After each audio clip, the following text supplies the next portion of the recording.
Jogaram uvas podres no seu quintal por anos. Mas ele transformou isso em um negócio. Caio tinha 20 anos e carregava nas costas o peso de uma vida que nunca pediu. Filho de uma mulher que lavava roupas alheias desde os 12 anos e neto de uma senhora que mal conseguia se levantar da cadeira sem amparo, ele cresceu aprendendo que existem dois tipos de pessoas naquele pequeno distrito de interior: as que empurram e as que aguentam. Durante anos, ele havia sido do segundo tipo, mas havia algo dentro dele, quieto e firme como a raiz de uma árvore velha, que recusava acreditar que aquilo fosse para sempre. Foi numa tarde pesada de fim de colheita que o primeiro caminhão apareceu na virada da estrada de terra. Caio estava no quintal consertando a cerca do fundo quando ouviu o motor grosso do veículo se aproximar. Um barulho que a maioria das pessoas daquela comunidade conhecia bem. O ronco pesado dos caminhões que faziam o transporte de carga das propriedades agrícolas vizinhas. Achou que era alguma entrega errada, ou que o veículo havia tomado o desvio errado lá embaixo na bifurcação. O caminhão não desacelerou na bifurcação. Ele veio direto. Parou exatamente em frente ao portão de madeira da propriedade, com uma precisão que não era de quem errou o caminho. A caçamba começou a subir devagar, hidráulica e pesada, como quem está abrindo um presente ruim. E então, uma montanha de uvas escuras e fermentadas despencou com um barulho molhado sobre a terra batida do quintal. O cheiro tomou o ar num segundo, daquele jeito que o cheiro forte tem, quando pega de surpresa. Azedo e carregado de fermentação de dias, misturado com terra úmida e aquela acidez de fruta que foi além do ponto. Os 3 homens que acompanhavam o caminhão ficaram encostados na lateral do veículo, com os braços cruzados e aquela postura de quem nunca precisou se justificar para ninguém. Um deles tinha o chapéu empurrado para trás da cabeça e ria de um jeito que não precisava de motivo específico. O segundo, o mais alto dos 3, apontou o dedo na direção de Caio e disse alguma coisa para o que estava do seu lado, sem se importar em baixar a voz. O terceiro apenas observava, com a expressão fechada de quem guarda distância da alegria dos outros, sem recusar a companhia. Caio ficou parado diante daquela montanha de uvas, sem dizer uma palavra. Por dentro, estava em chamas. Sua avó, Alzira, apareceu na janela quando ouviu o barulho.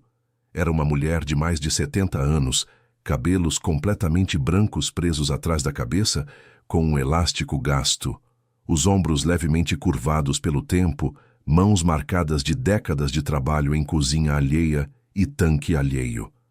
Ela observou a cena pela janela por um longo momento, com aquela atenção quieta que Caio havia aprendido a reconhecer desde criança como o modo dela de processar as coisas antes de decidir qualquer coisa. Depois fechou o vidro com cuidado, devagar, sem nenhum gesto brusco. Aquele silêncio dela pesou mais do que qualquer grito poderia ter pesado.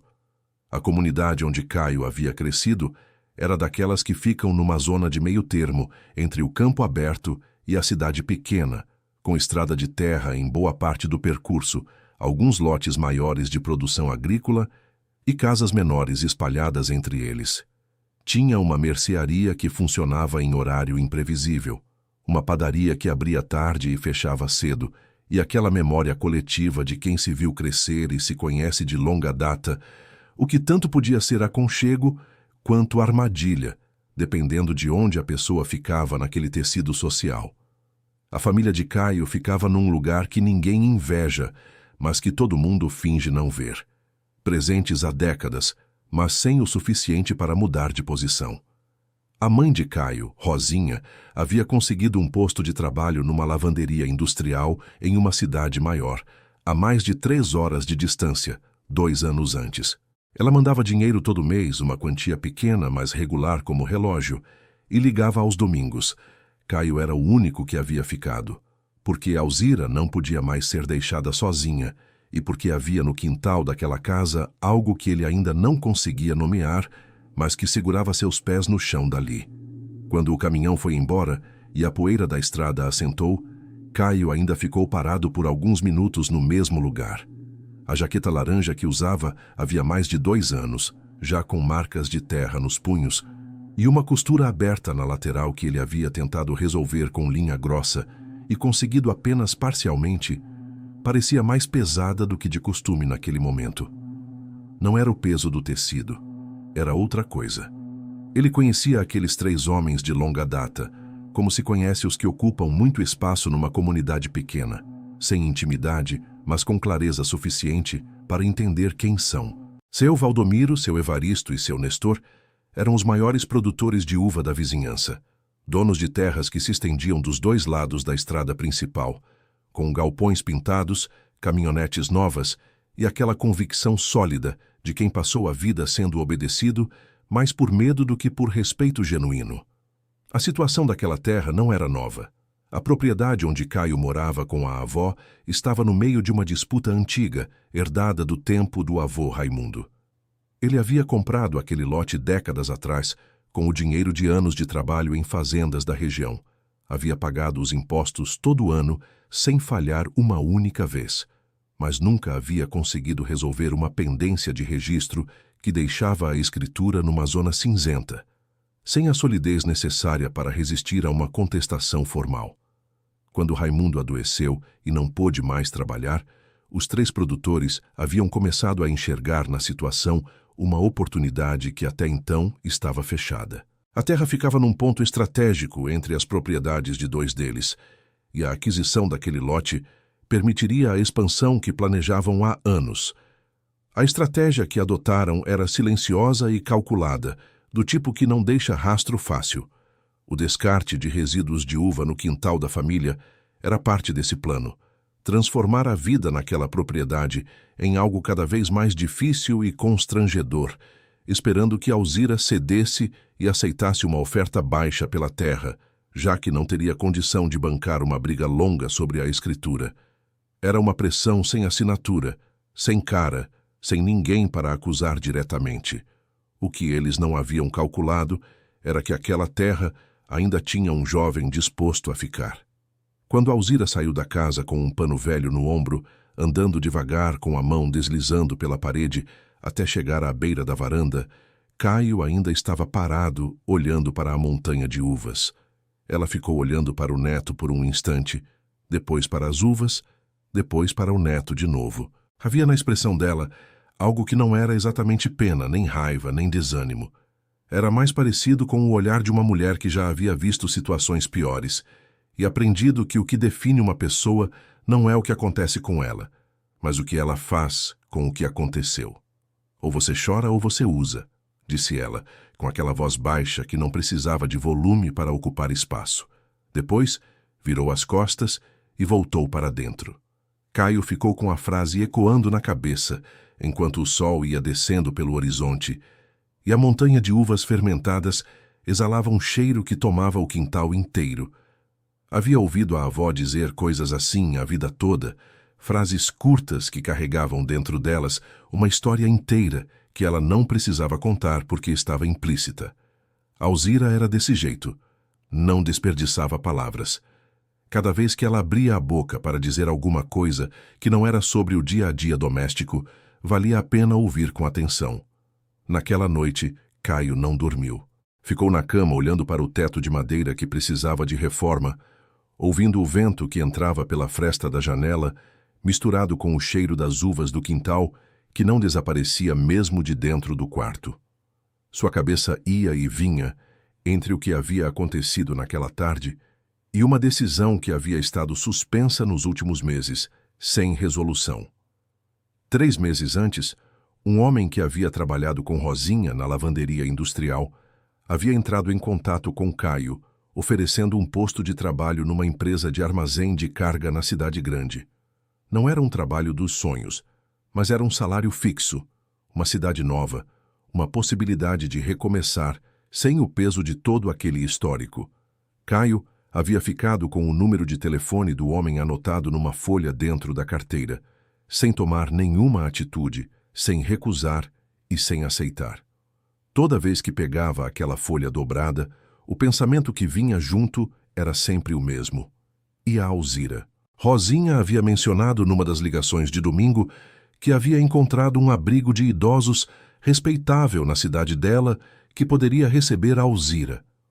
Alzira havia dito, quando Caio levantou o assunto de passagem com o cuidado de quem não quer forçar, mas precisa sondar, que preferia qualquer coisa a ser botada em lugar nenhum por ninguém. E havia dito aquilo com uma convicção que não deixava espaço para negociação. Então Caio ficou. Mas ficar sem perspectiva tem um peso próprio, que vai crescendo silenciosamente dentro da pessoa, até que um dia ela percebe que está curvada por dentro sem ter notado como chegou lá. E naquela noite, deitado com o cheiro de uva fermentada entrando pela janela, ele sentia aquele peso mais do que de costume. Perto da meia-noite levantou da cama, não por uma decisão clara, mas por aquela inquietação de quem não consegue mais ficar deitado com os olhos abertos. Foi até a cozinha, bebeu água, ficou olhando pela janela para o quintal escuro, onde a montanha de uvas era só uma sombra mais densa na escuridão. Então, foi até o quarto do avô. O quarto de Raimundo era pequeno, com uma cama de solteiro encostada na parede e um armário de madeira que rangia quando se abria. Caio havia entrado ali centenas de vezes ao longo da vida, mas havia um canto do armário que nunca havia vasculhado com atenção verdadeira, um espaço no fundo da prateleira de baixo, onde o avô guardava coisas que não eram de uso cotidiano. Caixas de sapato com fotografias antigas, bilhetes, papéis que nunca haviam sido jogados fora, porque Raimundo era o tipo de homem que guardava o que tinha serventia, mesmo que a serventia não fosse imediata. Caio sentou no chão do quarto e começou a tirar as caixas uma por uma. Na terceira caixa, debaixo de uma pilha de fotos desbotadas onde reconhecia o rosto jovem do avô em contextos que não conseguia nomear, havia uma caderneta de capa verde. As bordas estavam gastas pelo uso, e as páginas levemente amareladas pelo tempo, mas a capa ainda segurava bem, e as folhas estavam intactas. Caio a abriu na primeira página. A letra era miúda e inclinada para a direita, do tipo de caligrafia que se aprendia nas escolas do interior décadas atrás, antes do caderno de caligrafia virar peça de museu. Raimundo havia trabalhado por muitos anos em fazendas produtoras de vinagre artesanal antes de adoecer, não como proprietário, mas como trabalhador qualificado que havia aprendido cada etapa do processo ao lado de homens que sabiam fazer aquilo de verdade. E havia anotado tudo com aquela dedicação silenciosa de quem entende que o conhecimento que não se registra some com quem o carrega. A caderneta era um compêndio daquele saber, não estava organizada como um manual com títulos e capítulos em ordem. Era mais parecida com um diário de processo, com observações datadas, comentários sobre o que havia dado certo e o que havia dado errado em cada tentativa, anotações sobre variações climáticas e como elas afetavam a fermentação, notas sobre tipos diferentes de uva e seus rendimentos característicos. Havia observações pessoais do avô escritas com uma franqueza direta de quem aprendeu errando e não tentava esconder isso. Caio releu aquelas páginas até perto das 3 da manhã, sentado no chão do quarto com a caderneta na mão e um volume de possibilidades começando a tomar forma na cabeça que ele não havia antecipado. Quando finalmente fechou a caderneta e a colocou ao lado, havia algo diferente no ar daquele quarto. Ou talvez fosse diferente dentro dele. Querido ouvinte, se você está gostando da história, aproveite para deixar o like e principalmente se inscrever no canal. Isso ajuda muito a gente que está começando. Agora continuando. Na manhã seguinte, antes que o sol esquentasse o suficiente para tornar o trabalho no quintal desconfortável, Caio já estava lá fora. Havia passado a última parte da noite relendo as instruções da caderneta sobre seleção de matéria-prima. E agora começava a aplicar o que havia absorvido. Separou as uvas manualmente, trabalhando com calma e método. O que estava completamente deteriorado ia para um lado, o que ainda tinha estrutura residual e fermentação viável ia para outro, conforme o que a caderneta descrevia com precisão, que só quem viveu aquilo poderia ter colocado em palavras. O processo era mais lento do que parecia à distância. Uva por uva, punhado por punhado, verificando pela textura e pelo cheiro como Raimundo havia ensinado nas páginas. Era um trabalho que não admitia pressa e que exigia uma atenção que tinha mais de meditação do que de tarefa doméstica. Caio percebeu, ao longo daquela manhã, que havia algo curiosamente calmante naquele processo, como se a atenção que ele precisava dedicar para aquilo deixasse menos espaço para o peso que havia estado carregando. Foi quando Dona Conceição apareceu na janela da casa de frente. Era uma mulher de 72 anos, com os cabelos grisalhos cortados curtos, um avental de chita que ela usava desde cedo da manhã e aquele jeito de quem precisava entender o que estava acontecendo antes de decidir o que pensar a respeito. Havia morado ali por mais de 40 anos. Havia chegado à comunidade jovem ao lado do marido Antenor e havia ficado depois que ele partiu. Conhecia cada família daquela vizinhança com uma profundidade que só o tempo e a proximidade constante permitem, e tinha a memória mais fiel da história daquele lugar que qualquer caderno de registro poderia ter. "Menino, o que você está fazendo com esse monte de uva?" Ela chamou da janela, sem desviar o olhar do quintal.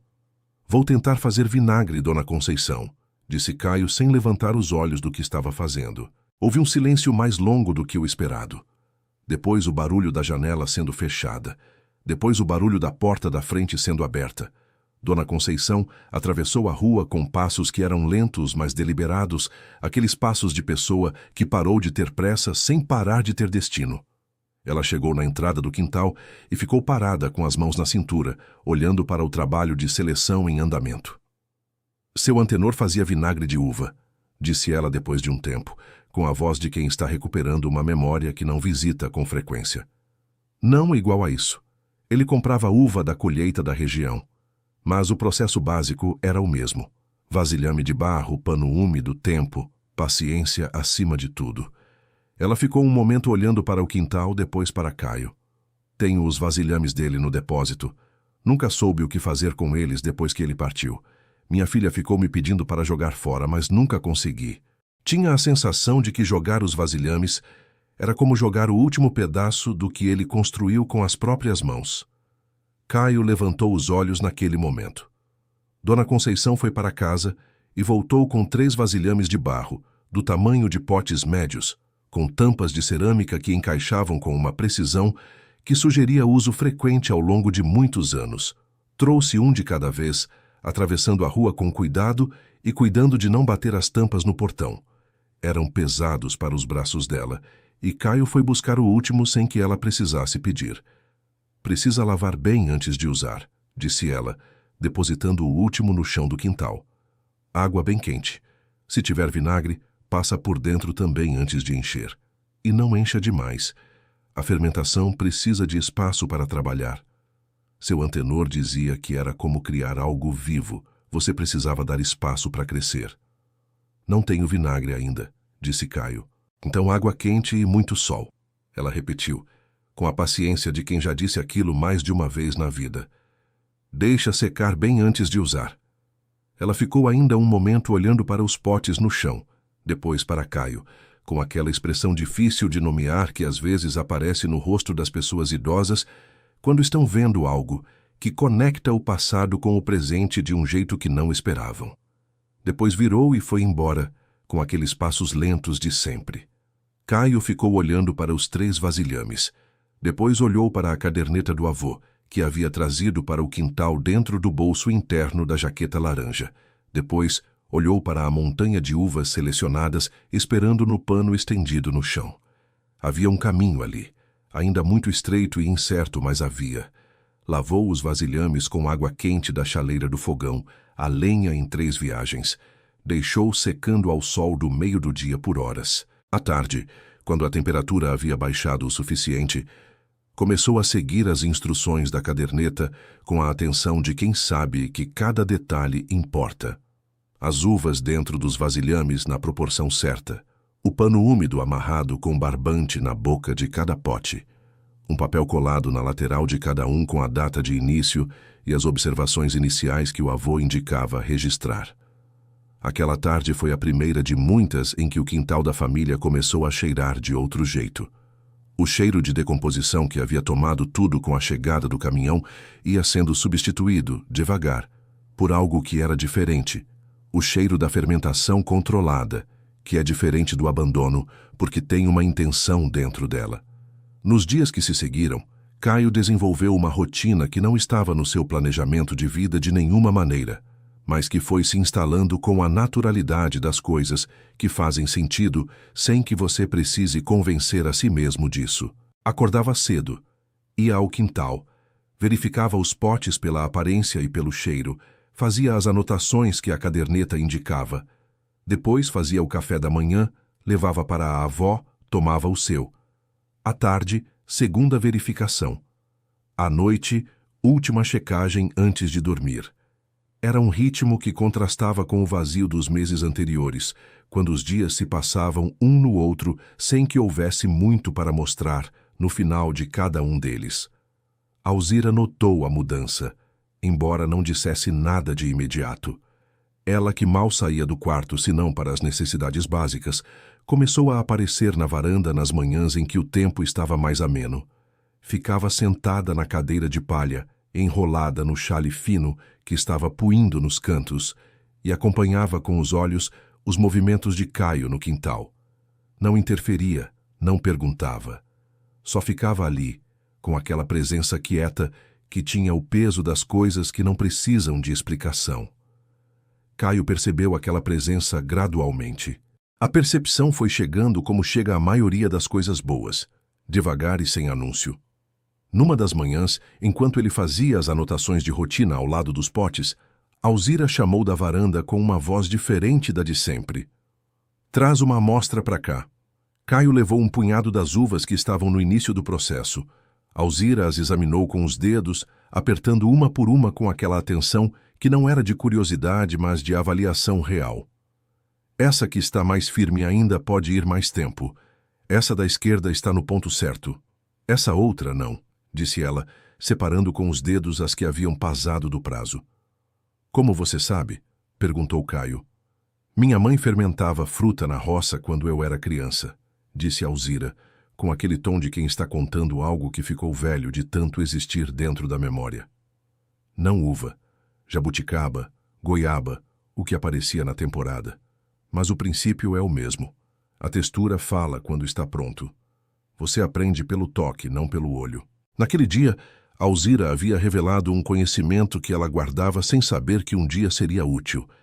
E Caio havia descoberto que a sua maior aliada naquele processo estava na varanda, enrolada no xale puindo, esperando que alguém pedisse o que ela tinha para oferecer. A partir daquele momento, a rotina ganhou mais um movimento. Toda manhã, Caio levava uma amostra para a avó.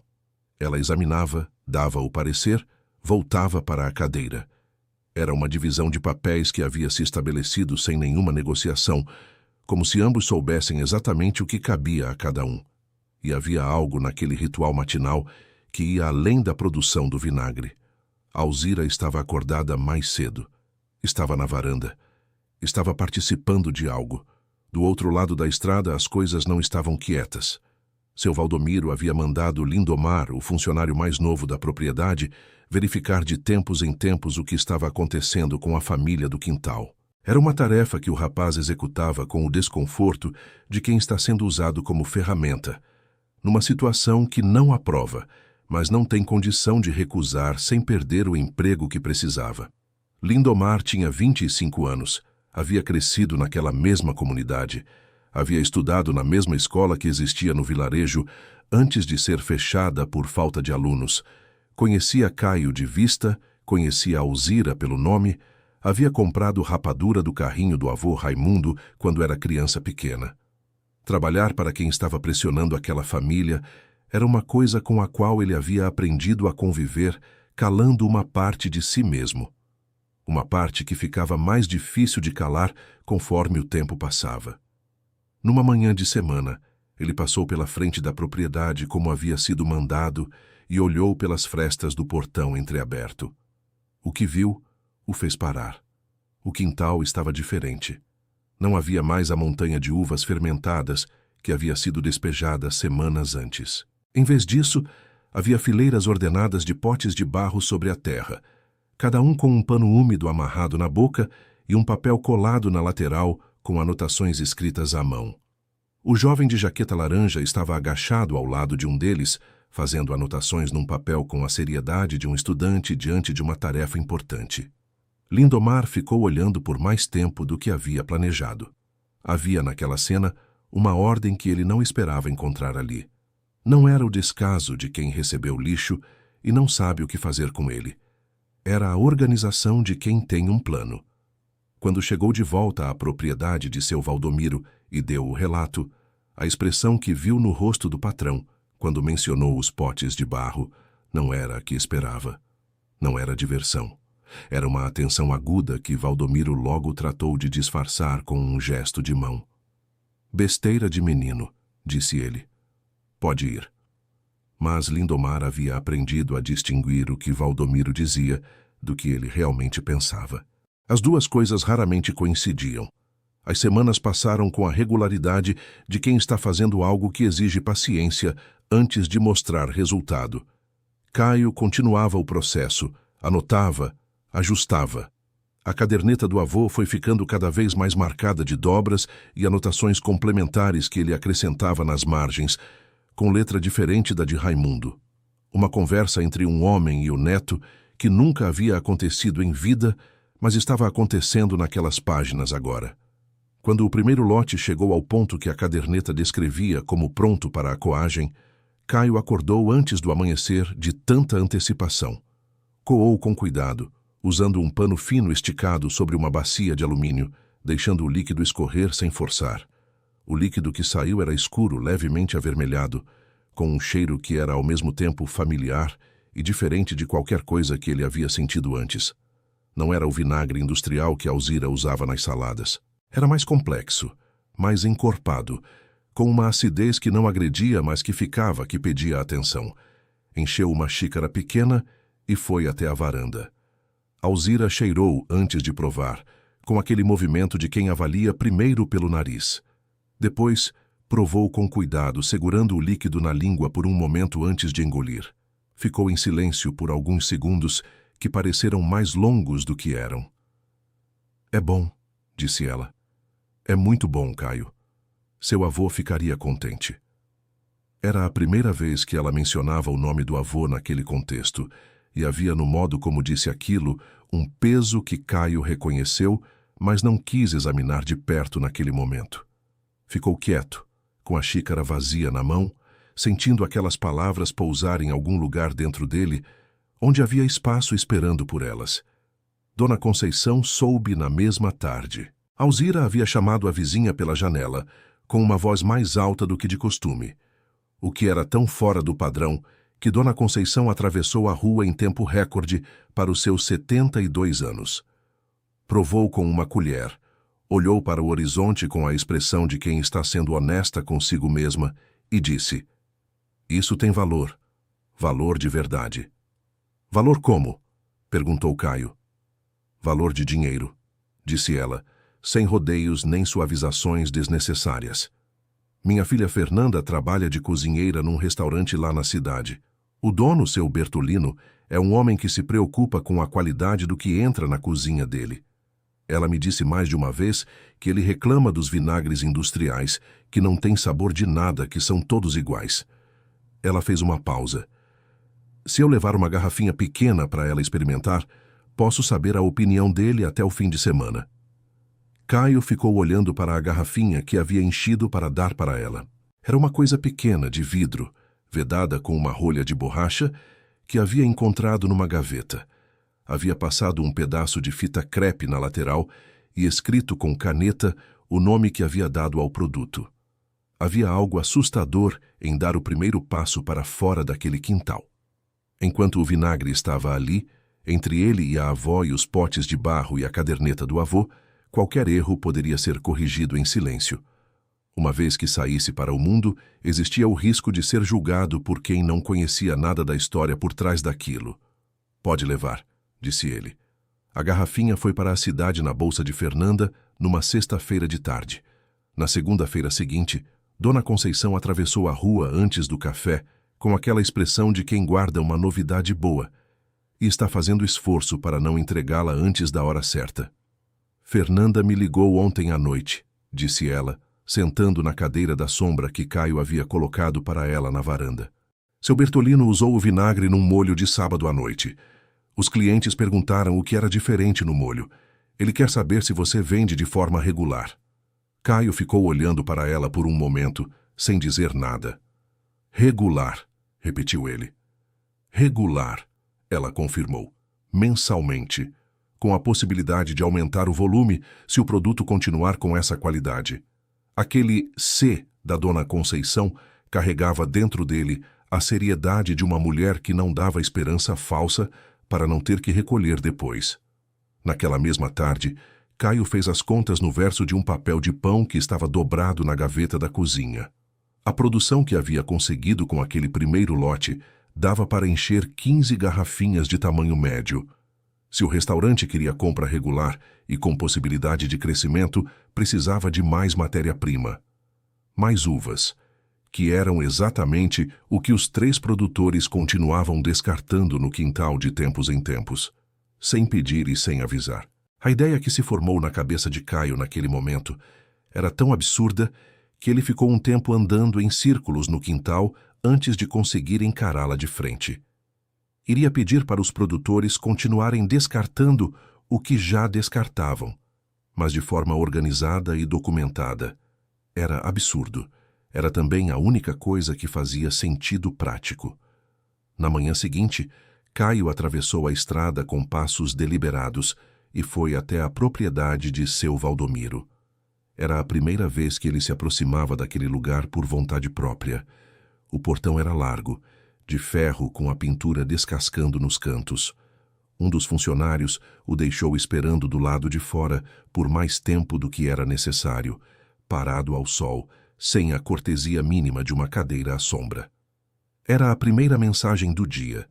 Seu Valdomiro saiu até o portão com as mãos enterradas nos bolsos da calça, aquela postura de homem que não vai ao encontro de ninguém porque acredita que o mundo vem até ele. Era um homem de uns 55 anos, com ombros largos e um rosto que havia sido bronzeado pelo sol por tantas décadas que tinha a textura de couro curado. Do seu lado, apareceram logo seu Evaristo e seu Nestor, como se houvesse um sinal combinado que Caio não havia percebido. Caio respirou fundo e apresentou a proposta que havia preparado com cuidado na noite anterior. Era uma proposta razoável, pensada com método. Formalizariam um acordo de cessão de resíduos agrícolas. Ele emitiria recibo de cada carga recebida, o que cobriria os produtores em termos de destinação de resíduo e seria útil a eles do ponto de vista documental. Em troca, os Descartes passariam a ter horário combinado. Simples. Todos saíam ganhando. Seu Valdomiro ouviu a proposta com a expressão de quem está esperando o final para poder dar a risada que já está preparada. Quando Caio terminou, ele se virou para os outros 2 com um sorriso largo e lento. "Ah, que acordo!" disse ele, saboreando a palavra como se fosse engraçada, simplesmente por ter sido pronunciada por Caio. "Um menino sem terra formalmente escriturada quer propor acordo comigo. A proposta é razoável e beneficia os 2 lados", disse Caio, mantendo a voz firme apesar de tudo. "Razoável", repetiu seu Evaristo para os outros, como se a palavra tivesse sabor de piada. Ele acha que está em posição de falar em razoável. "Me diz uma coisa", disse seu Nestor com aquele jeito de quem faz uma pergunta que não precisa de resposta. "Você tem empresa registrada? Tem escritura? Tem alguma coisa concreta que justifique você estar aqui me propondo acordo?" "Tenho tempo", disse Caio, "e tenho produto." Houve um silêncio breve, diferente dos anteriores. "Pode ir embora, menino", disse Valdomiro, com a voz baixa e definitiva de quem está encerrando um assunto que nunca mereceu ser aberto. "E diz para sua avó que a oferta que fizemos pela terra continua de pé. Ela vai precisar dela mais cedo do que imagina." Caio os olhou um por um, devagar. Depois virou as costas e foi embora sem dizer mais nada. Por dentro, aquela cena queimava com uma intensidade que ele não havia sentido em muito tempo. Não era humilhação apenas. Era uma raiva fria e focada, do tipo que não precisa de grito para ser real e que não some depois de um tempo. Era o tipo de raiva que, se você não transformar em outra coisa, vai corroer tudo por dentro. Havia aprendido com Alzira que demonstrar raiva para quem a provoca é entregar a eles a satisfação que buscam, e ele não estava disposto a dar mais nada para aqueles três. A partir daquela semana, cada vez que um caminhão aparecia na estrada com a caçamba levantada em direção ao quintal, Caio estava pronto. Pegava o celular que havia ganhado da mãe no último aniversário e registrava tudo: a placa do caminhão, a chegada, a caçamba subindo, a carga caindo, o horário. Depois anotava num caderno novo que havia comprado especificamente para isso: data, hora, volume estimado, condição geral das uvas. Uma linha de registro por entrega com a regularidade de um arquivo. Quando a segunda carga chegou, desta vez com o dobro do volume da primeira, como se quisessem testar o quanto ele aguentava, Caio estava no quarto com o celular apoiado na janela, filmando o processo inteiro sem ser visto. Os homens foram embora entre risos sem perceber nada. Ele salvou o vídeo com data e hora no nome do arquivo e guardou na mesma pasta onde estavam os outros registros. Aquele arquivo silencioso estava crescendo sem que ninguém soubesse que existia. Com mais matéria-prima, a produção cresceu. Caio passou a trabalhar com lotes alternados de modo que havia sempre vinagre em diferentes estágios de fermentação. Com o dinheiro da primeira venda para o restaurante, comprou mais vasilhames. Desenvolveu um sistema de rotação que garantia produção contínua, sem precisar esperar um lote terminar completamente para começar o seguinte. Fernanda mandou mensagem para Dona Conceição, dizendo que seu Bertolino havia perguntado se era possível aumentar o pedido do mês seguinte, e que um cliente havia perguntado se conseguia comprar uma garrafa para levar para casa. Naquele período, Alzira chamou Caio para dentro da casa com uma voz diferente, mais séria do que de costume. Ele encontrou a avó sentada na beira da cama, com um caderno de contas velho aberto no colo. "Preciso te mostrar uma coisa", disse ela. Eram os registros dos pagamentos de impostos da terra. Ano por ano, sem falhar, desde que Raimundo havia comprado o lote. Alzira havia guardado cada comprovante em envelopes dobrados dentro do caderno, com o cuidado de quem sabe que o papel tem memória mais longa do que a palavra falada. Seu avô sempre disse que enquanto a gente pagasse e não abandonasse, a terra era nossa de fato, mesmo que no papel precisasse de ajuste, disse Alzira. Ele tinha razão no começo. Só que o tempo passou e a gente nunca foi atrás do papel. A vida foi passando e ficou para depois, até que depois ficou longe demais. "A gente vai atrás agora", disse Caio. "Com que dinheiro?" Ele ficou quieto por um momento. "Com o dinheiro do vinagre", disse ele. Alzira o olhou por um longo tempo sem falar. Havia naquele olhar dela algo que Caio não conseguia identificar completamente. Era admiração, era medo, era esperança, era tudo isso misturado com a cautela de uma mulher que havia aprendido a não comemorar antes da hora, porque a vida tinha o hábito de cobrar caro por isso. Depois fechou o caderno e disse: "Então não perde tempo. Foi nessa época que seu Tobias apareceu." O dono do empório mais bem localizado da entrada da cidade vizinha havia provado o vinagre no restaurante de seu Bertolino durante um jantar com a família e ficado com o sabor na cabeça por dias. Havia pedido o nome do fornecedor para Bertolino, que havia dado o número de Fernanda, que havia dado o endereço de Dona Conceição, que havia dado o endereço de Caio. A cadeia de conexões que havia levado Tobias até aquele quintal tinha 4 elos, o que dizia alguma coisa sobre como a informação circula numa comunidade onde todo mundo conhece todo mundo de alguma maneira.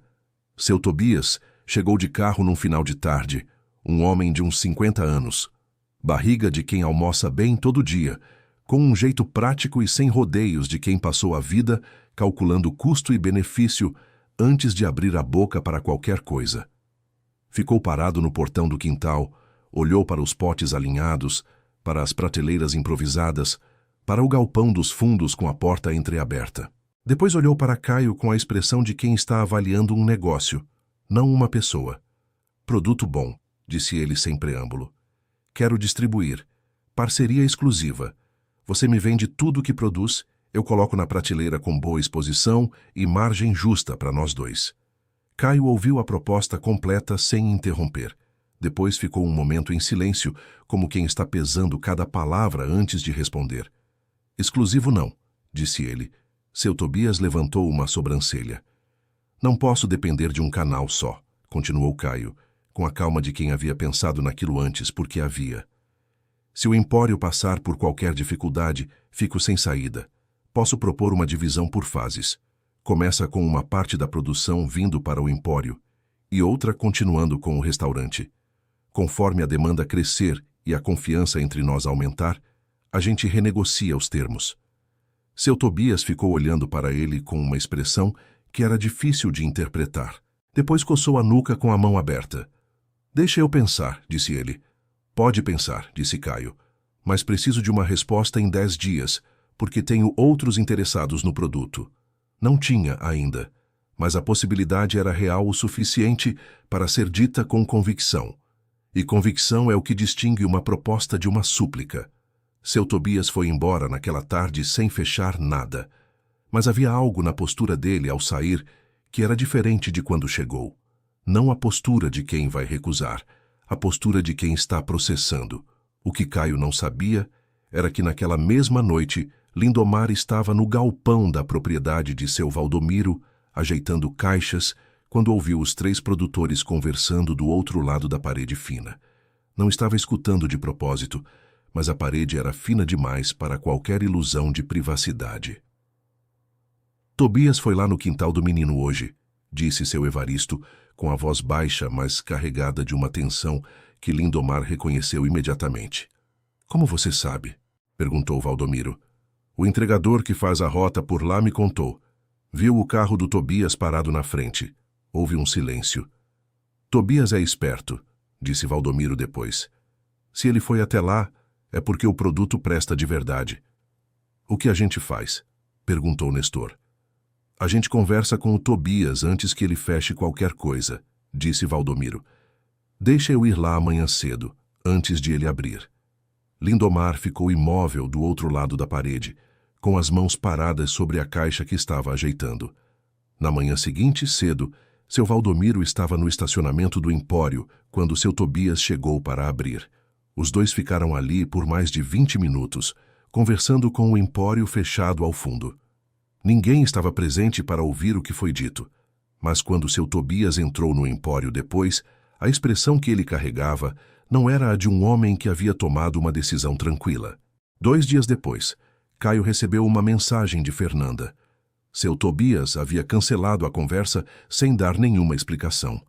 Caio ficou olhando para aquela mensagem por um longo tempo. A sensação não era de surpresa total, era mais de confirmação de um pressentimento que havia estado se formando desde que a proposta havia sido feita. A mudança de posição abrupta, sem justificativa de nenhum tipo, tinha a marca de interferência externa, mas não tinha prova, ainda. Foi Dona Conceição quem trouxe o elo que faltava 3 dias depois.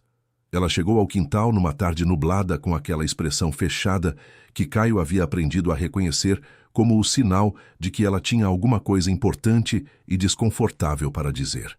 Sentou na cadeira da sombra, juntou as mãos no colo e começou a falar com aquela objetividade de quem não gosta de enrolar quando o assunto é sério. Minha sobrinha Graça trabalha na padaria do lado do empório há 8 anos. Ela me ligou ontem porque ficou com alguma coisa na cabeça desde semana passada. Disse que viu de cima, da janela do 2º andar onde fica o depósito da padaria, o carro de seu Valdomiro no estacionamento do empório numa manhã bem cedo. Os dois ficaram conversando mais de 20 minutos antes de o empório abrir. Ela não ouviu nada, mas a data bate com 2 dias antes do Tobias mudar de ideia. Caio ficou em silêncio por um momento.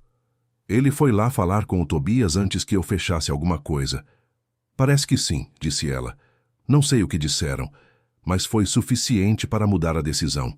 Caio se levantou da cadeira devagar e foi até os potes de fermentação. Ficou de costas para ela por um momento, olhando para os potes sem ver de fato, deixando a informação assentar. O que devo fazer?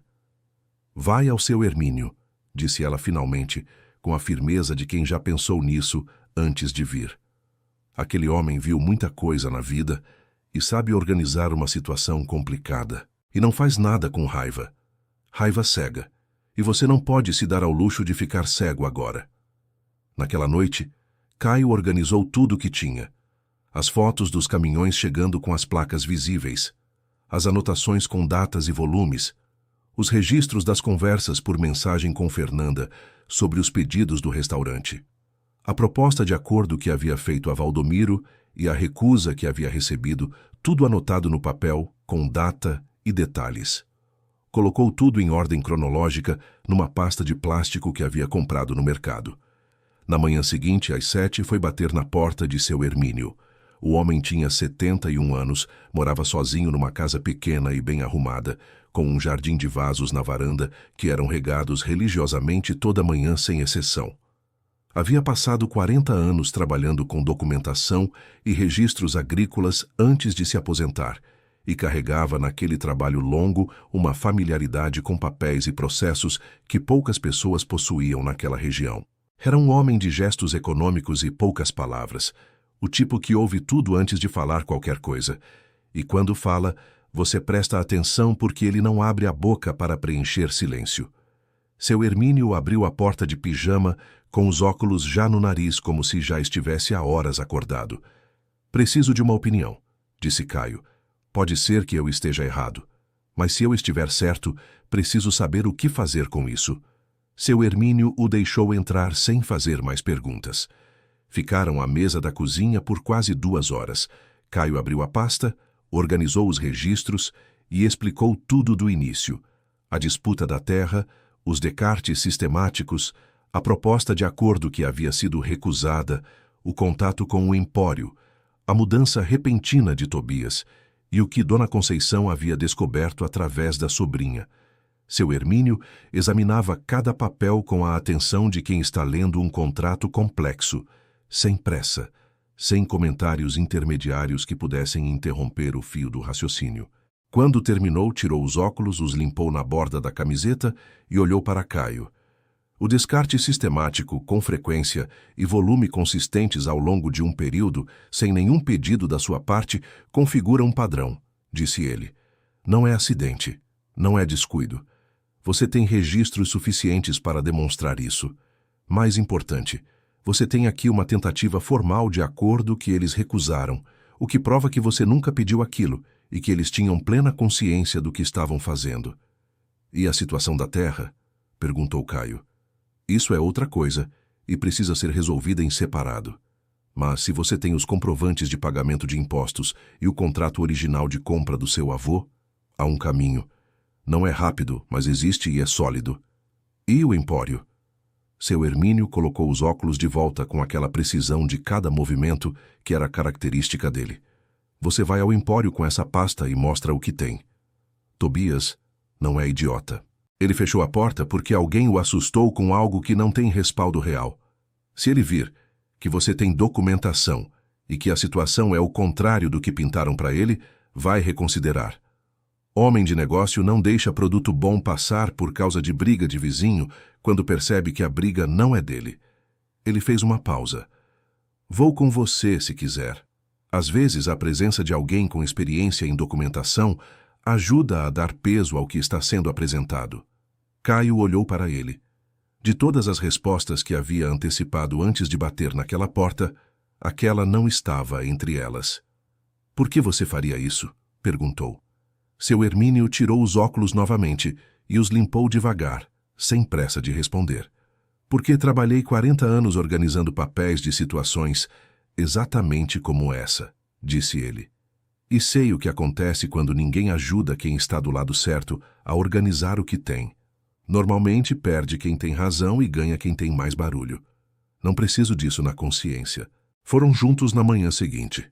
Seu Hermínio, de camisa passada e calça social, carregando a pasta com uma dignidade que não precisava de nenhum título para ter. Caio de jaqueta laranja, com a caderneta do avô no bolso interno, não por necessidade prática, mas por uma espécie de amparo silencioso. Seu Tobias os recebeu no escritório dos fundos do empório com uma cautela que foi se dissolvendo conforme Caio começou a apresentar os documentos. Quando terminou, Tobias ficou olhando para a mesa por um momento. O produto não tem problema, disse ele, como se estivesse confirmando algo que ele já sabia, mas havia colocado de lado. Não tem, disse seu Hermínio com a voz calma de quem não precisa de volume para ter autoridade. O problema era externo. E você sabe disso. Seu Tobias assentiu devagar uma vez. Nos seus termos, disse ele, olhando para Caio. Não exclusivo, como você propôs. Caio estendeu a mão. Tobias a apertou. Aquele aperto de mão no escritório do Empório foi o primeiro acordo formal que Caio havia fechado na vida. Não era grande, não era perfeito, mas era real e tinha testemunha. A notícia de que o Empório havia fechado parceria com o vinagre artesanal do jovem do quintal correu pela comunidade com a velocidade que só as histórias de virada de situação conseguem correr. De boca em boca, de varanda em varanda, de telefone em telefone, chegando a lugares que a informação formal nunca chegaria. A primeira a comprar uma garrafa no Empório foi a balconista, que levou outra para a prima, que levou para a fila do açougue, que chegou até a mulher do açougueiro, que contou para a professora de bordado. Dona Eulália tinha 66 anos. Era professora aposentada há 4 anos e havia dedicado as últimas décadas a cultivar um interesse profundo por produtos artesanais locais, não como passatempo, mas como uma convicção de que o saber prático das comunidades estava se perdendo e que alguém precisava se importar com isso antes que sumisse de vez. Ela comprou uma garrafa no Empório na primeira semana que o produto apareceu na prateleira. Provou em casa, de tarde, com a seriedade de quem está fazendo uma avaliação real. Depois abriu o caderno de contatos na gaveta da escrivaninha. Maristela organizava feiras gastronômicas regionais há mais de uma década. Era exigente com os expositores porque havia aprendido que a reputação de uma feira está diretamente ligada à qualidade do que ela abriga, e que uma vez que a reputação vai para baixo, é difícil de recuperar. Quando Dona Eulália a ligou numa terça-feira à noite e descreveu o vinagre e a história por trás dele, Maristela ficou em silêncio por um momento antes de pedir o contato do produtor. Caio recebeu o número numa mensagem de Dona Conceição com uma linha. Liga para essa mulher, é sério. Ficou olhando para o número por um tempo antes de ligar. Havia algo naquele momento que parecia uma fronteira invisível, e ele sabia que uma vez que atravessasse, não teria como voltar para o lado de cá. A conversa com Maristela durou mais de 40 minutos. Ela fez perguntas precisas sobre o processo, sobre a capacidade de produção, sobre a consistência de qualidade entre lotes diferentes. Caio respondeu tudo sem inflar e sem diminuir. Quando ela perguntou sobre a história por trás do produto, ele hesitou. A história é longa, disse ele. Eu tenho tempo, disse ela. Ele contou o suficiente, a caderneta do avô, o processo artesanal, a parceria com o restaurante, o empório. Não mencionou os produtores. Não era o momento para isso. Você participa da feira do mês que vem, disse Maristela quando ele terminou. Era uma afirmação, não um convite. Quando desligou, Caio ficou sentado no quintal até escurecer, olhando para os potes de fermentação e tentando encontrar um nome para o que estava sentindo. Era grande demais para ser nomeado de um jeito só. Querido ouvinte, se você está gostando da história, aproveite para deixar o like e principalmente se inscrever no canal. Isso ajuda muito a gente que está começando agora continuando. A notícia da participação na feira chegou até os produtores antes do que Caio havia imaginado. O filho de seu Evaristo frequentava as feiras gastronômicas da região e reconheceu o nome que havia circulado nos grupos de mensagem de produtores locais. Levou a informação para o pai numa tarde, sem perceber o que aquilo acionaria. Naquela noite, os 3 se reuniram novamente na propriedade de Valdomiro. Desta vez, Lindomar não estava presente. Mas na manhã seguinte, quando chegou trabalhar, encontrou os 3 conversando no fundo do galpão com uma energia que ele havia aprendido a reconhecer como o sinal de que alguma coisa estava sendo planejada. A conversa parou quando ele apareceu, e Valdomiro o mandou ajudar em outra parte da propriedade com uma brusquidão que não era do jeito normal dele. Mais tarde, Lindomar encontrou numa mesa do escritório uma folha com anotações sobre registro de marca. Leu depressa, sem ser visto. O que viu o deixou gelado. Havia ali um esboço de nome de produto que era quase idêntico ao que Caio usava nas etiquetas das garrafas. 2 dias antes da feira, chegou até Caio um recado escrito numa folha sem assinatura, entregue pelo filho de uma vizinha que disse ter recebido de um homem que ele não conhecia. O recado dizia que havia documentos provando que a terra onde o quintal estava era objeto de contestação e que qualquer negócio registrado naquele endereço poderia ser questionado. Caio leu o recado e sentiu o estômago apertar. Foi até o quarto da avó naquela tarde. Alzira ouviu tudo sem interromper, com aquela imobilidade que nunca era indiferença, mas sempre era cálculo. Quando ele terminou, ficou em silêncio por um tempo. Depois, se levantou da cama com mais esforço do que de costume, caminhou até o armário com passos cuidadosos, abriu a gaveta de baixo e começou a tirar o cobertor que estava dobrado no fundo. Embaixo do cobertor havia uma lata de biscoito enferrujada que Caio nunca havia visto antes. Alzira a trouxe para a cama e abriu a tampa com cuidado, como quem está abrindo algo que vale mais do que o conteúdo parece sugerir. Dentro havia papéis dobrados, amarelados, envelhecidos com a dignidade das coisas que resistiram ao tempo, porque foram guardadas com intenção. Ela os desdobrou um por um, pausando em cada um para que Caio pudesse ver. Contrato original de compra do terreno pelo seu avô, disse ela, apontando para o primeiro. Assinado pelo tabelião de cartório da cidade na época da compra. Caio olhou para o papel. A tinta havia desbotado em alguns trechos, mas a assinatura e o carimbo eram visíveis com clareza suficiente. Esse aqui é uma cessão de uso assinada pelo proprietário anterior, cedendo à família enquanto os pagamentos de imposto fossem mantidos. Ela pegou um conjunto de envelopes menores e os estendeu para Caio. E esses são os comprovantes de pagamento. Cada ano, sem exceção, desde que seu avô comprou o lote, guardados em ordem. Caio folheou os envelopes devagar. Eram dezenas deles, cada um com a data escrita do lado de fora com a letra do avô, organizados em ordem cronológica com a precisão de quem sabia que um dia aquilo seria necessário.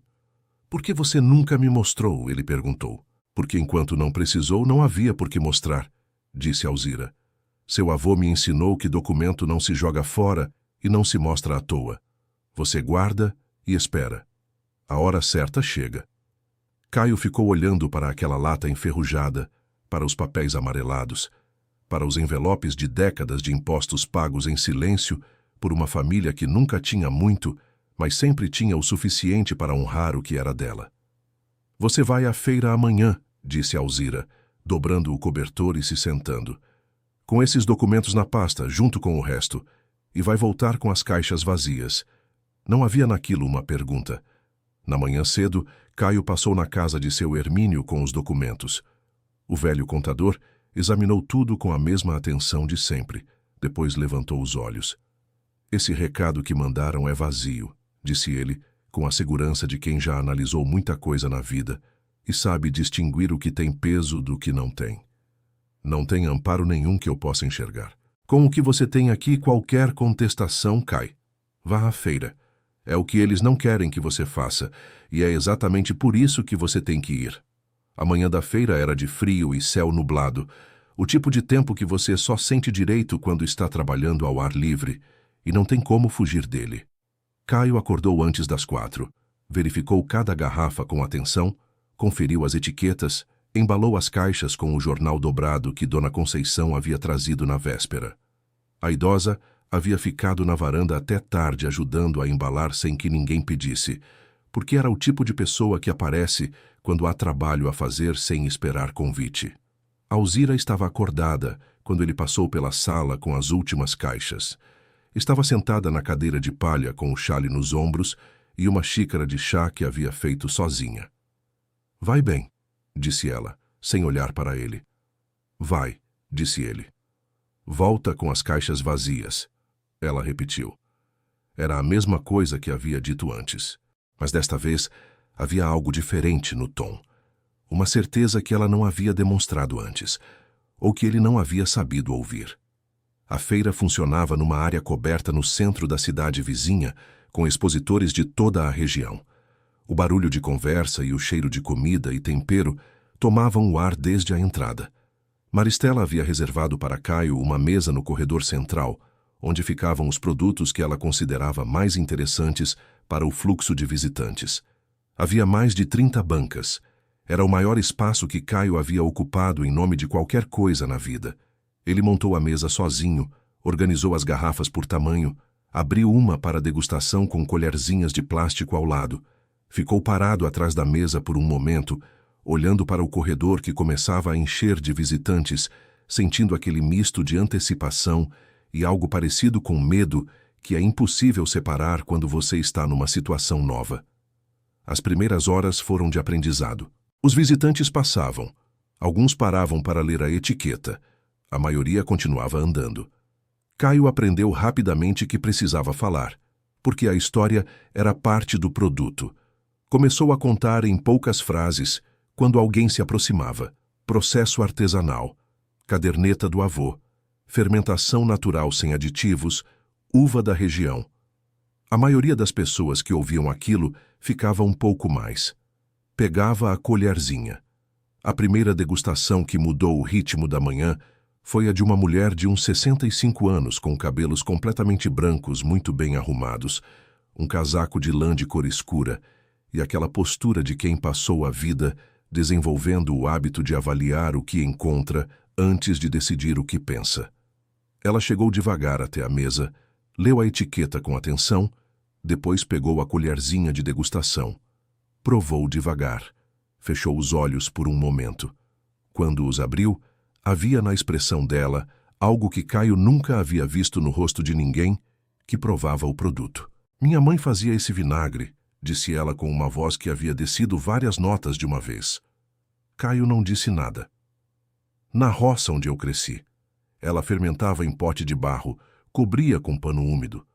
O cheiro era exatamente esse. Eu tenho mais de 40 anos que não sinto esse cheiro. Ela fez uma pausa curta. Pensei que nunca mais ia sentir. O processo é em pote de barro, disse Caio com cuidado. A mulher levantou os olhos para ele. Havia naquele olhar a expressão de quem encontrou algo que não estava procurando, porque havia desistido de procurar. Você tem encomenda? Perguntou ela. Tenho. Quero 12 garrafas por mês. Foi a primeira encomenda fixa de um cliente particular. Não era de restaurante, não era de empório.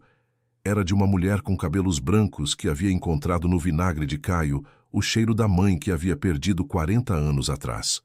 Ao longo da manhã, mais pessoas pararam. Um senhor que havia visitado o interior de um país europeu anos antes e tomado um vinagre parecido numa fazenda e nunca mais havia encontrado nada nem próximo disso. Uma professora que comprou 3 garrafas para dar de presente, dizendo que era o tipo de coisa que faz sentido dar para quem entende comida de verdade.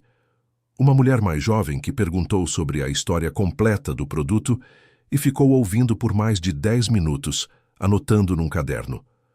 Maristela passou pela mesa 2 vezes durante a manhã. Na segunda vez parou mais e disse apenas: "Você volta no próximo mês e traz o dobro." Ao final da manhã, Caio havia vendido tudo o que havia levado.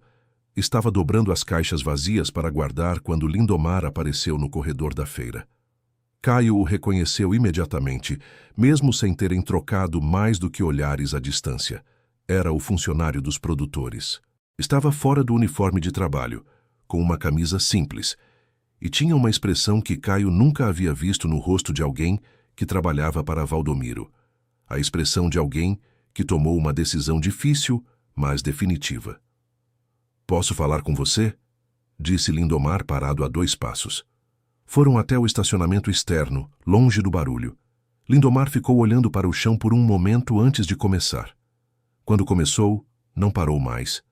Contou que havia crescido naquela comunidade, que conhecia Caio de vista e Alzira pelo nome, e havia comprado rapadura do carrinho do avô Raimundo quando era criança, que havia conseguido o emprego nos produtores por necessidade e ficado por inércia, e que havia anos carregando o peso de saber o que estava acontecendo com aquela família e não ter feito nada.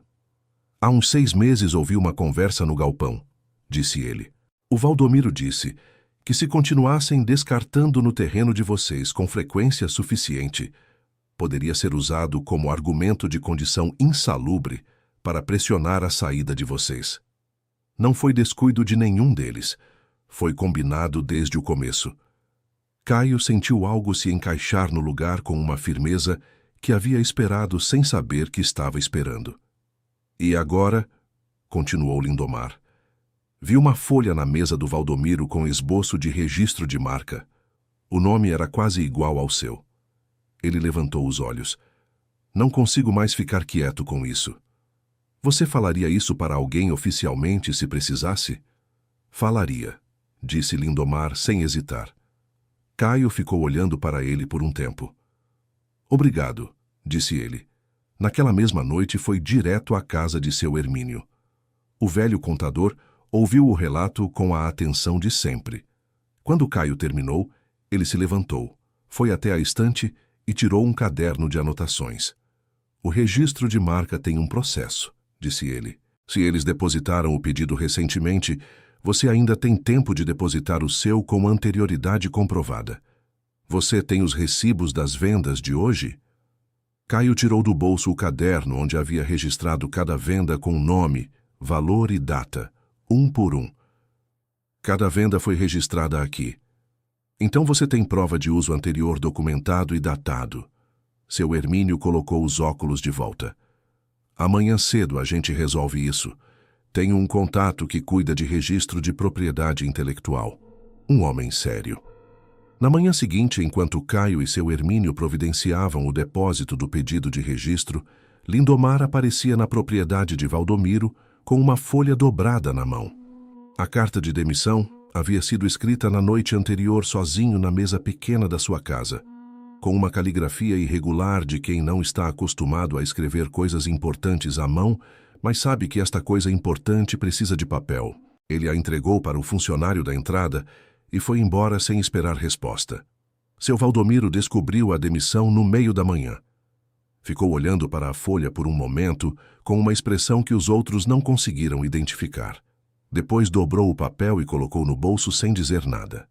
O pedido de registro de marca de Caio foi depositado 2 dias antes dos produtores.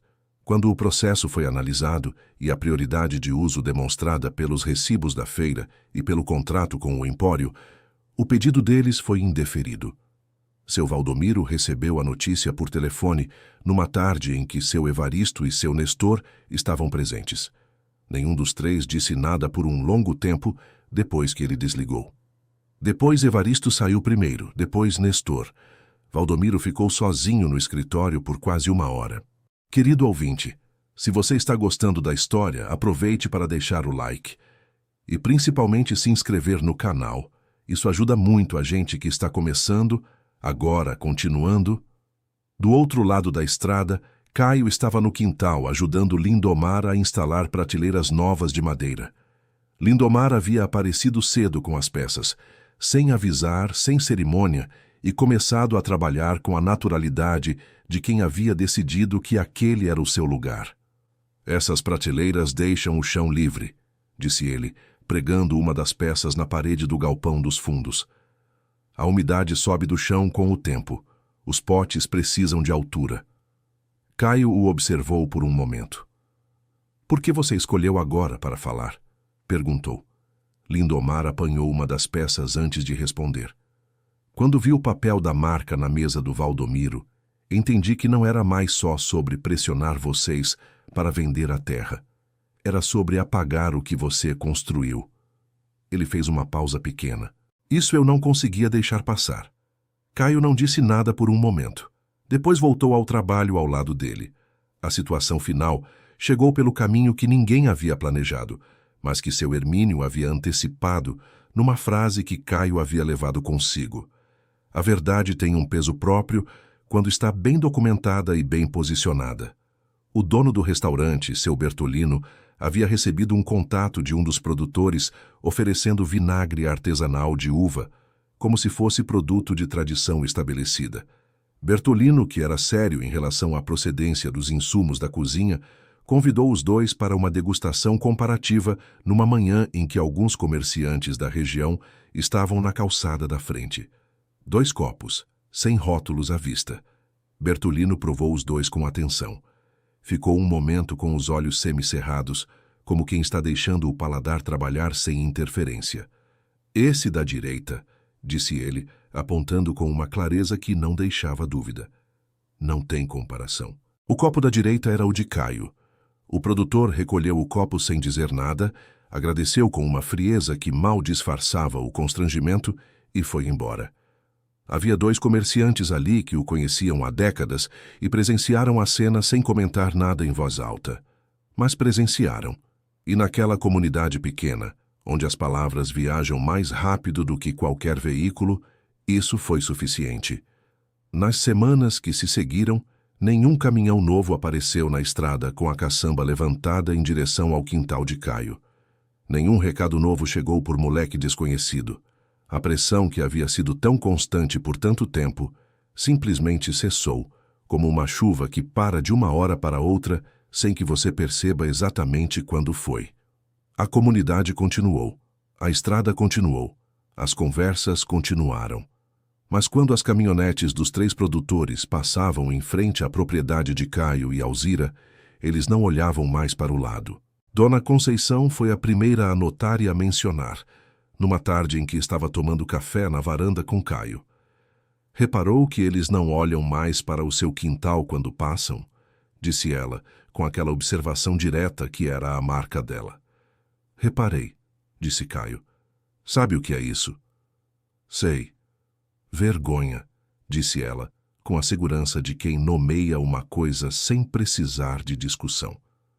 Às vezes, a vergonha faz o que nenhum argumento consegue. Chega num ponto em que a pessoa não tem mais como olhar para o que fez e se encarar ao mesmo tempo. Caio tomou um gole do café sem responder. Olhou para o quintal que se estendia além da varanda, com as fileiras de potes, as prateleiras novas, o galpão dos fundos já no começo da reforma que havia contratado com a renda dos últimos meses, e Lindomar lá no fundo, ajustando as tampas dos vasilhames com uma atenção de quem havia entendido que aquele lugar era o seu também. Com os pedidos regulares do restaurante e do empório, as encomendas da feira e da mulher dos cabelos brancos, que havia começado a pedir 12 garrafas por mês sem falhar, a renda havia crescido o suficiente para o que Caio havia colocado no topo da lista há muitos meses. O teto. Havia 2 invernos que o teto da casa vazava. Alzira havia desenvolvido o hábito de verificar os cantos do teto toda vez que o céu escurecia de chuva, e havia noites em que o barulho da bacia coletando água no quarto dela era a trilha sonora da casa inteira. Caio havia acordado mais de uma vez molhado e passado o resto da noite com o cobertor puxado, esperando o dia clarear, sem poder fazer nada além de esperar. O pedreiro da comunidade subiu ao teto numa semana de sol. Alzira ficou na varanda durante os 2 dias que o serviço durou, acompanhando o barulho e o movimento lá em cima, com aquela atenção quieta que ela dedicava às coisas que importavam de verdade. No último dia, quando o mestre de obra foi até ela confirmar que o serviço estava feito, ela olhou para o teto novo por um longo momento. Depois bateu as palmas devagar. 3 vezes. Com a delicadeza de quem está sendo muito cuidadoso para não deixar escapar uma emoção que é grande demais para caber em aplauso. Naquela noite choveu forte. Uma chuva de inverno, daquelas com trovões que batem no teto com força e fazem o barulho que lembra que a casa é a separação entre você e o mundo lá fora. Caio ficou deitado ouvindo aquele barulho novo, o som da chuva batendo no teto que não vazava mais. Não havia bacia no quarto. Era simplesmente o som da chuva do lado de fora, como sempre deveria ter sido. Ele fechou os olhos e dormiu antes de perceber que havia adormecido. Alzira pediu para visitar o quintal transformado numa tarde de sol da semana seguinte. Caminharam devagar, ela com a mão no cotovelo de Caio, ele ajustando o passo ao dela sem fazer peso. Ela foi andando entre as prateleiras, entre os potes de barro originais da Dona Conceição e os vasilhames novos que havia comprado conforme a produção crescia, passando a mão nas tampas, cheirando o ar carregado de fermentação com uma atenção que ia além do olfato. Chegou ao fundo do quintal e ficou parada por um longo momento. A caderneta do seu avô ajudou mesmo? Perguntou ela, sem olhar para Caio. Sem ela eu não saberia por onde começar, disse Caio. Alzira ficou quieta por um tempo. Depois disse: ele trabalhou por anos anotando tudo aquilo sem saber exatamente para que servia. Achava que estava organizando o próprio pensamento. Tinha o hábito de escrever as coisas para não esquecer, porque dizia que a memória falha, mas o papel não. Ela fez uma pausa. Mas estava guardando para você. Só não sabia. Caio sentiu algo apertar no peito de um jeito que era incômodo e necessário ao mesmo tempo. Aquele aperto que vem quando você entende que algo que parecia acidente não era. Vó, disse ele. Não precisa falar, disse ela. Eu vi. É o suficiente. Ela virou devagar e começou a caminhar de volta para a casa. Na metade do caminho, parou um momento e olhou para trás, para o quintal com as fileiras de potes, as prateleiras novas, o galpão dos fundos em reforma, e Lindomar lá no fundo trabalhando em silêncio. Depois continuou andando. Caio ficou parado ali, com o cheiro de fermentação ao redor e o som distante dos pássaros na estrada de terra, olhando para tudo aquilo que havia começado com uma montanha de uvas podres despejada no chão por homens que riam encostados no caminhão. Havia um momento, meses antes, em que aquele quintal havia sido o símbolo de tudo o que estava errado. O lugar onde a humilhação tombava literalmente do alto de uma caçamba. O lugar onde a impossibilidade de reagir tinha o cheiro azedo de uva fermentada misturado com terra. Agora era outra coisa. Era o lugar onde o conhecimento de um homem que havia morrido sem saber que estava deixando um legado havia encontrado as mãos certas para ter uso. Onde a sabedoria de uma vizinha de 72 anos que guardava vasilhames do marido sem saber por que havia chegado no momento certo. Onde um homem de 71 anos havia saído de pijama de manhã cedo para ouvir um jovem que não conhecia muito bem porque havia enxergado que era a coisa certa a fazer. Onde um rapaz de 25 anos havia encontrado a coragem de parar de ser ferramenta de quem não merecia essa lealdade. Era o lugar de onde sairia todo mês, em garrafinhas com etiqueta escrita à mão, o sabor que uma mulher de cabelos brancos havia pensado que nunca mais encontraria. Caio colocou a mão no bolso interno da jaqueta laranja. A caderneta do avô estava lá, como sempre. Não havia necessidade prática de carregá-la ali o tempo todo. O processo estava memorizado, internalizado, replicado em anotações próprias que já haviam superado em quantidade as páginas originais de Raimundo. Mas havia algo em carregar aquela caderneta que não tinha a ver com necessidade prática. Tinha a ver com aquela tarde de chuva em que ele havia sentado no chão do quarto do avô e lido cada página até às 3 da manhã, sem saber que estava lendo o começo de tudo. Ele deixou a mão pousar sobre a caderneta por um momento. Os 3 produtores que haviam rido encostados no caminhão naquela tarde de fim de colheita agora passavam retos pela estrada, sem olhar para o lado. A folha dobrada de um número de telefone que havia ficado na carteira por meses, a oferta de emprego na cidade grande que ele havia quase aceitado sem coragem de aceitar ou recusar, havia ficado para trás em algum ponto da história que ele não havia notado exatamente quando. A avó estava na varanda. Lindomar estava no galpão. Dona Conceição estava na janela de frente, como de costume. Caio voltou ao trabalho. Fim da história. Essa história ficou no coração da gente, e a gente sabe que ficou no seu também.